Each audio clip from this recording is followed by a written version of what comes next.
God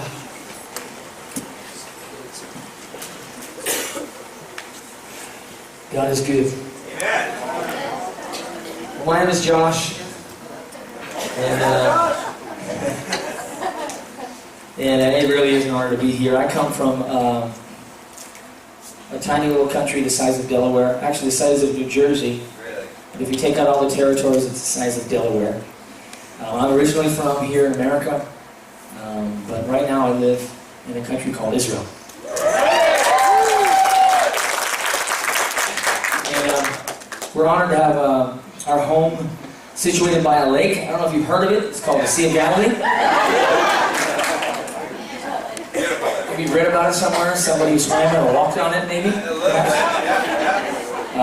Good fishing. It's good fishing. It's okay fishing, actually. If the master's telling you where to fish, right? Which side of the boat? Where to throw the net. Exactly. So my wife Jeannie and I, we moved back to Israel only a year and a half ago, but I grew up in Pennsylvania. We also lived in Israel 8 years ago in Haifa, 8 years ago in Haifa, Israel, where my mother was born and raised. My mom was born in January of 1948 in Israel, before Israel became a nation. And just to quickly just share that aspect, it's kind of shaped who I was. Really, to make a long story short, I was raised with a Catholic grandmother on one side and an Orthodox Jewish grandmother on the other side. So you can imagine what God was preparing me for.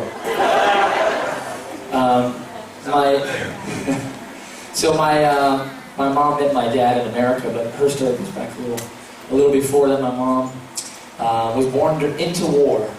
Israel was fighting for her independence. My great uncle Tzvi, my mom's uncle Tzvi Epstein, lost his life, 18, almost 19-year-old boy, fighting for Israel's independence. And my grandfather, my Saba, as we say in Hebrew, my Saba, we haven't seen him since 1948, since the war of independence in Israel. It's a crazy, mysterious side of the story. But I'll tell you the side of the story I do know. My grandmother, Ruth Epstein, Savta, his grandmother in Hebrew, by the way, Savta. After my grandfather left, she was left with two small kids, a 3-year-old boy, Micha, and a brand new baby, Hannah, my mother, the most beautiful baby in Israel, of course. And she didn't think she could raise these kids. She was in the middle of a war. Her brother just died. She has no husband to help raise these kids. So she put both of them in the orphanage. So she was put into, my mom and my uncle Michael were put into an orphanage called Mosad Ahava, basically like the village of love. And my uncle was adopted into a kibbutz family. How many know what a kibbutz is? Okay, kibbutz is like the heartbeat of Israel. This is how Israel survived until its statehood. People would come together, build walls, because everybody's trying to attack them while they were just trying to farm and support their families. And they built these kibbutzim. Somebody would guard, somebody would watch the kids, while everybody just worked their tails off to feed everybody and to stay alive. Micha was adopted into a kibbutznik family. They're called kibbutznikim. If you're from the kibbutz, you're called a kibbutznik. So Micha was raised in the kibbutz. My mother was adopted also into a Jewish family, but this time an Orthodox Jewish family, a religious Jewish family. Her father was Peretz Milel, and her mother was Batia Milel. And he owned a small marble factory in Haifa and cut marble and shipped it across the country. Well, when my mom was 6, are you guys keeping up? Is it okay? Usually my wife is here to say, you're missing a part or something. When my mom was 6 years old, her father died, her adoptive father. She didn't know it was her adoptive father. She thought this was her real father. And she was put back in the orphanage. She didn't know this is her second time. She thought this was her first time. Because her adopted mother, and same as my real grandmother, both of them fled Nazi Europe, losing most of their family in the Holocaust. Same thing with my adopted grandmother. She fled Nazi Europe, lost her parents and most of her relatives. Fled as a young, early 20s with her husband to Israel. Adopted this baby, my mother, and then her husband dies, 8, 10 years later, and she's left with my adopted grandmother was left with a child all on her own, just like my real grandmother. You see the parallel. So she put my mother in the orphanage, 1950, I guess 6 years plus 48, so 54. 1954, she put my mom in the orphanage. My mom was left there for almost 6 years, 5.5 to 6 years. And my mom said she loved the orphanage. She said, I've never, even since that day, ever had a sense of community like I did in an orphanage in Israel. Because people they had this idea, we're gonna survive together. We gotta do it, we have to do it together. So my mother had these beautiful fond memories, and I grew up here all the time. But meanwhile, Micha, her brother, lived just 5 miles away in the kibbutz.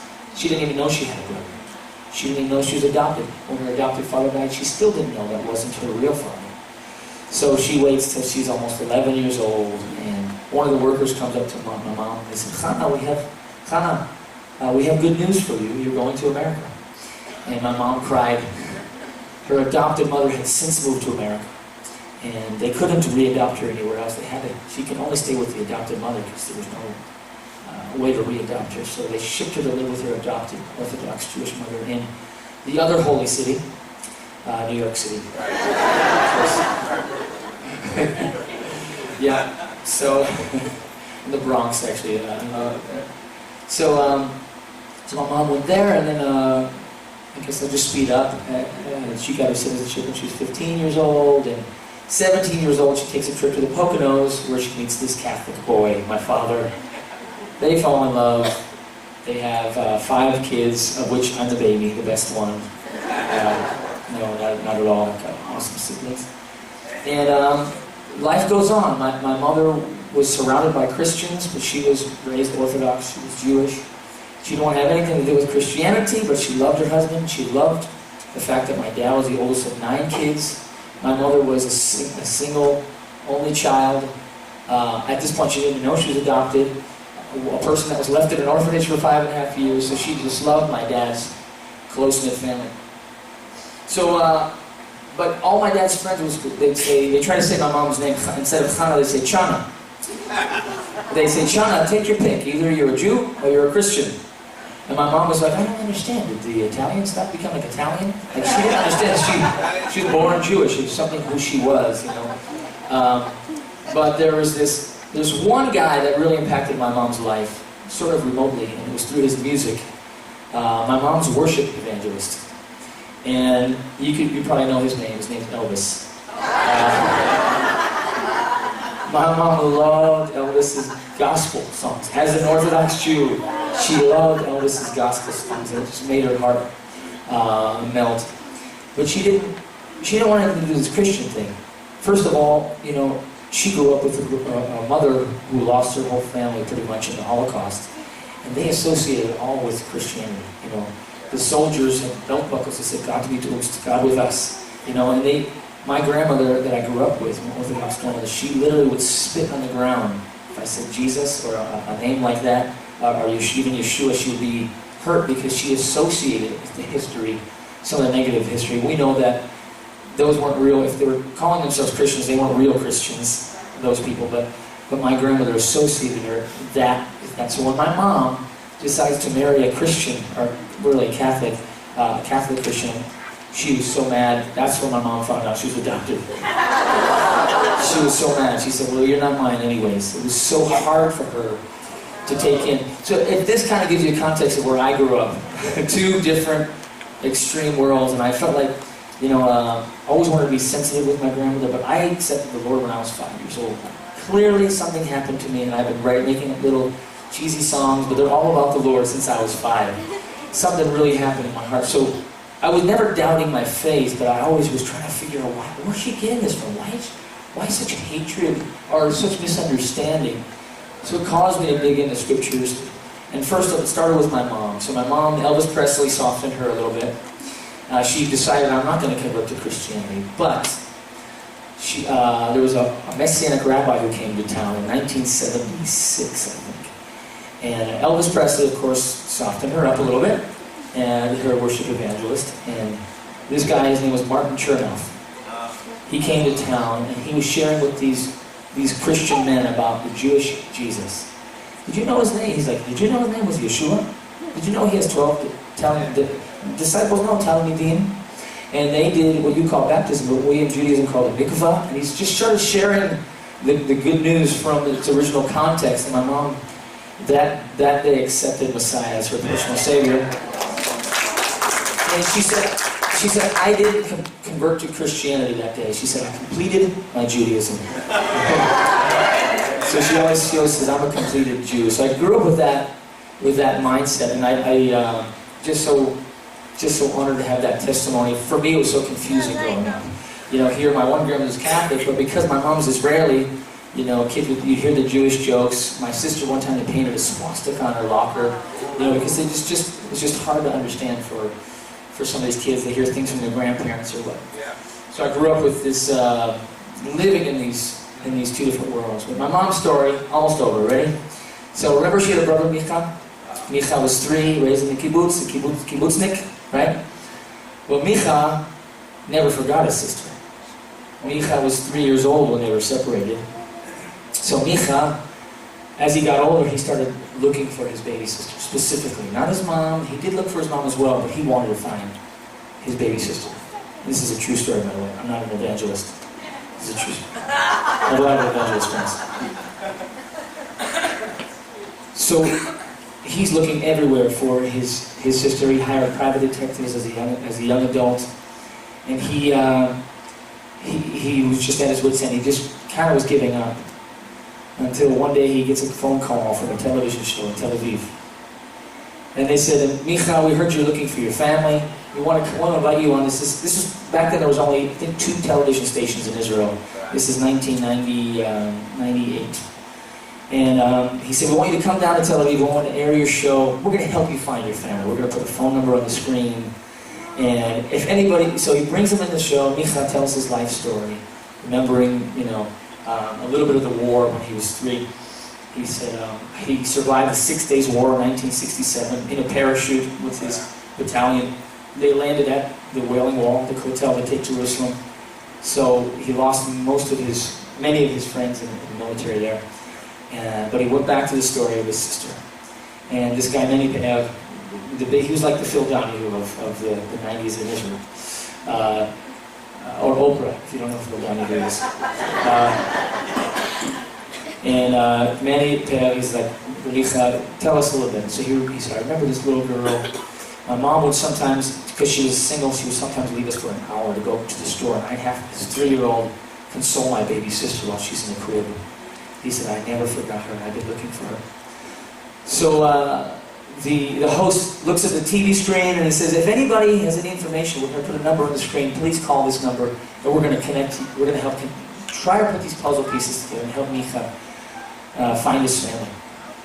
And then Manny looks at Micha one more time. He says, before you go, we want to help you, but we have just one more thing before you go. In the audience, we have a special guest, your sister Chana. And he flew my mom out to surprise. He told us we flew out to surprise him on national television. After 50 years they were separated. 1948, my mom was a brand new baby. He was 3 years old. And they were reunited in 1998 in the Jubilee, Israel's 50th anniversary. It was absolutely unbelievable. You can look it up on our website. I think we have it up online. Just Chana Micha reunion. You'll probably find it on YouTube. So I was standing there in this studio watching my mom just be back in Israel. Her dream was always to come back to Israel, and it's hard for her now. She's still in the States because she's got more grandkids here than she does. So I'm working on that. I've got 4 in Israel. She's still got 8 here. Yeah, got a long way to go. Maybe just get one of my brothers to come over with their kids, and we're good. It was just amazing to sit down with my Uncle Micha. Him and I become really close. He's like my father in Israel now. We're really close, and we try. His English is terrible. My Hebrew's okay, so we have great discussions and just a great time together. But God is in the business of putting people back together. And I don't just mean just reunions of adopted kids. I really believe in the last days God's going to start reuniting His bride. Because He's coming back for how many? One bride. And some of us forgot what part of the family we're in. We're a part of the family of God. And what makes us blood, brothers and sisters, is the blood of the Lamb. Amen? Amen. I'm happy to call you all brothers and sisters in the Lord. Well, I'm going to keep on singing and stop talking. But I don't know if I said it earlier, but yeah, I have my wife Jeannie, and we have 4 kids. Maybe I didn't. My oldest is Emma. She's 12. She just had a bat mitzvah in Tiberias. Shuki is 10. He's Mr. Krav Maga. He's in second year Krav Maga, which is Israeli martial arts.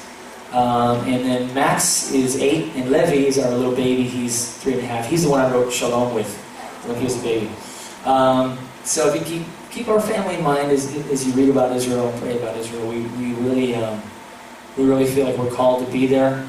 I took a year off last year. It was my 7th year singing full-time, so I actually took a literal Sabbath year of traveling and singing. And we started an organization called the Beautiful Land Initiative, where we just pick up trash all over Israel. We picked up 15 tons of trash in bags by hand with groups that have come throughout. We just lead people in Israel. Just an hour and a half. If they're bringing a tour, was just meet us at the Sea of Galilee, meet us in the neighborhood.